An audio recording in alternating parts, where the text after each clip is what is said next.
За одоо болохоор төсвийн хүрээний мэдээлэл 27 оны төсвийн хүрээний мэдээлэл Монгол улсын 27 оны одоо хөгжлийн төлөвлөгөө байнгын ордуудаар хэлцэгдээд явж байгаа.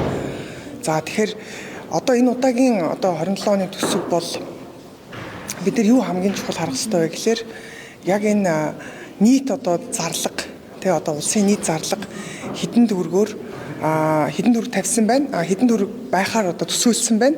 Дээрээс нь өнгөрсөн онтой харьцуулахад ямар байна гэдэг тоогоос харах хэрэгтэй тийм ээ. Тэгэхээр 26 онтой харьцуулах юм бол 10%-аар нэмэгдүүлж орж ирсэн байна. Тэгээ энэ дээр логикийн хувьд нэг юм ойлгомжгүй байгаа нь за засгийн газрын зүгээс мэдээлэл хийхдээ за одоо ингээд нөгөө бензин шатхуунд түлш хомсдолснээс холбоотойгоор үн нэмэгдсэн. За эргээд энэ одоо үнээс болоод бүх одоо үндсэндээ бараа бүтээгдэхүүний одоо инфляцид идэгдээд одоо ингээ хүнсний үндсэндээ инфляц 14% болоод нэмэгдсэн. Махны үн, сүү бүх бараа бүтээгдэхүүний үнийгээд дагаад нэмэгдсэн. За ингээд дахиад хомсдол үүсч магадгүй гэдэг айдсыг төрүүлдэг тийм ээ. За ингээд ерөнхийдөө энэ гадаад геополитик дайн байлдаантай холбоотойгоор ер нь ингээд бараа бүтээгдэхүүний үн нэмэгдэх хомсдох гэдэг айдсыг төрүүлдэг.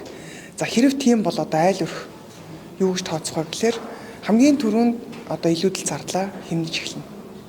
Тэгэхээр орлоготой таарсан буюу одоо хүнжлийнхаа хэрээр хөлөө жиих ийм одоо нөгөө төсөв айлын төсөв одоо тэгж тооцогдсон шүү дээ.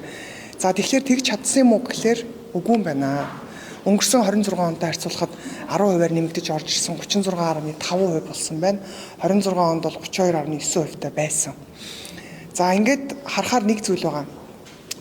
За ингээд төсвийн хүрээний мэдээлэлд орж ирэхдээ дандаа одоо ингээд макро үзүүлэлтүүдийг танилцуулдаг. Ард иргэдэд ерөөсөө энэ төсөв юм ойлгомжтой байдаггүй.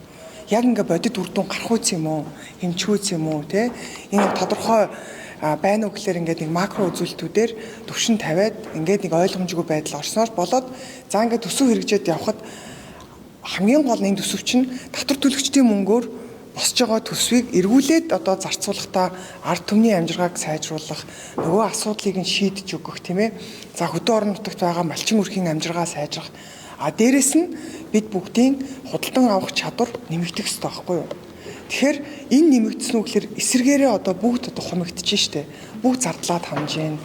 За өнөөдөр нэг хил төмс авдаг байсан. Ялангуяа одоо энэ Улаанбаатар хотод амьдарч байгаа гэр оролт байгаа хил төмс худалдаж авч чаддаг байсан бол өнөөдөр ширхлээд худалдаж авдаг түвшин бид нэр очиж байна. Бүх тансаг хэрэглээгээ таньж эхэлсэн. Тэгэхээр энэ өөрөө юу хэлж ийм гэхээр энэ төсөв чинь өөрөө амжиргааг сайжруулж ард иргэдийг одоо асуудлыг шийдэж ядуурлын түвшин одоо бууруулах үз бодиттой үр дүн гарахгүй байгаагийн илэрл байгаа. Тэгэхээр би нэг зүйлийг одоо байгаль орчин хүнстэй аж ахуйн байнгын ороогоор энэ асуудал хилцэгдэх чинь. Тэгээ би энд нэг зүйлийг үзүүлэх гээд байгаа. Өнөөдөр хөдөө аж ахуйн одоо хүнс хөдөө аж ахуйн хөнгөн үйлдвэрийн сайдын төсөв бол сүүлийн 15 жилийн хугацаанд 5 дахин нэмэгдсэн байгаа даа.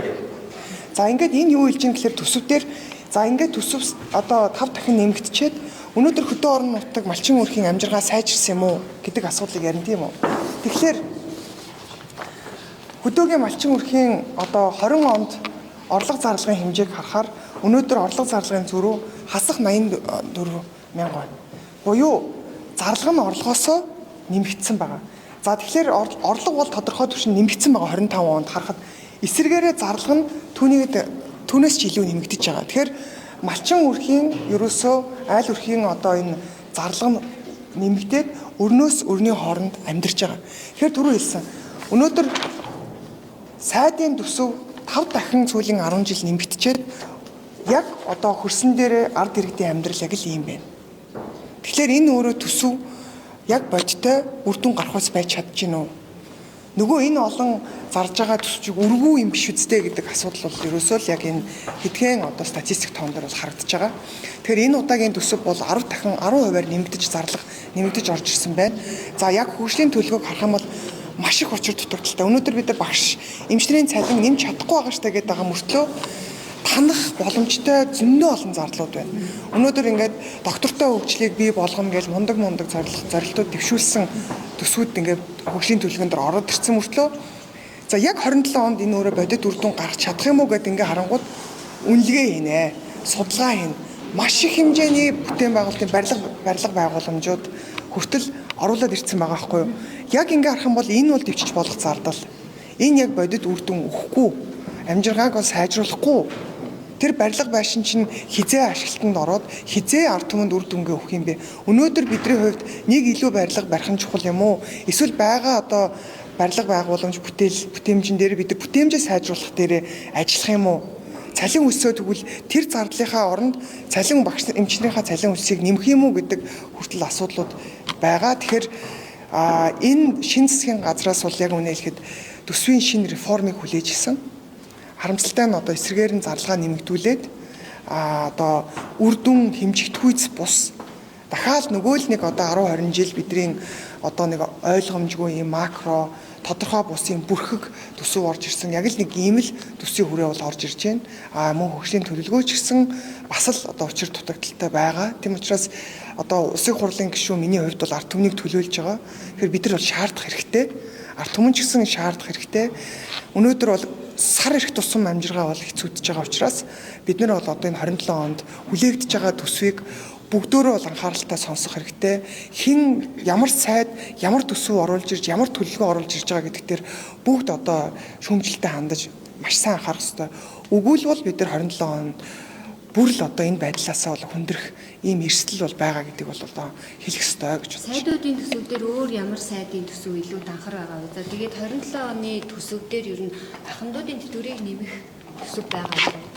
Яг нь төсөв бол хэлцэх асуудал бол намрын чуулганаар бол орж ирнэ. Одоо бол ингээд ерөнхийдөө төсвийн нөгөө хүрээ тооцоолж. За одоо ингээд жишээлбэл төсвийн хүрээгээд ярихаар жишээлбэл одоо эдийн засгийн өсөлт одоо инфляцийг 7%, инфляц 7%-тай гээд тооцсон байна л да. Тэгтэл одоо ингээд 2025 оны 12 сарын байдлаар 7.5%-тай байгаа хгүй инфляц. Тэгтэл одоо яг өнөөдөр 4 сарын байдлаар хүнсний инфляц 14%. Хүнсний бус одоо бүтээгдэхүүн болохоор 7% ингээд нэмэгдсэн. Тэгээ яг энэ байдлаараа байх юм бол оны төгсгөл гэхэд 2 оронтой тоон дээр инфляц очих ийм эрсдэлтэй байгаа байхгүй юу? Тэгэхээр энэ төсөв ярьж байгаа бол энэ төлөвлөгөө бид нар ч одоо өнгөрсөн оныхоо гүйцэтгэл дээр 26 оныхоо төсвийн одоо хүлээгдэж байгаа гүйцэтгэл дээр түшгэлж энэ хүрээгээ тооцоод төлөвлөгөөгөө гаргах ёстой шүү дээ, тий. Тэгэхээр энэ өөрөө ерөөсөө бодит бус дахиад одоо ингээд нөгөө ард түмнийг одоо бас хуурсан ийм төсөв төлөвлөгөө байх уу гэдэг ийм одоо бас миний хувьд бол одоо эрсдэл хандж байгаа. Тийм учраас би бол одоо аль болоход нэлээд сайн асууж одоо бас шаардна гэж бодож байгаа.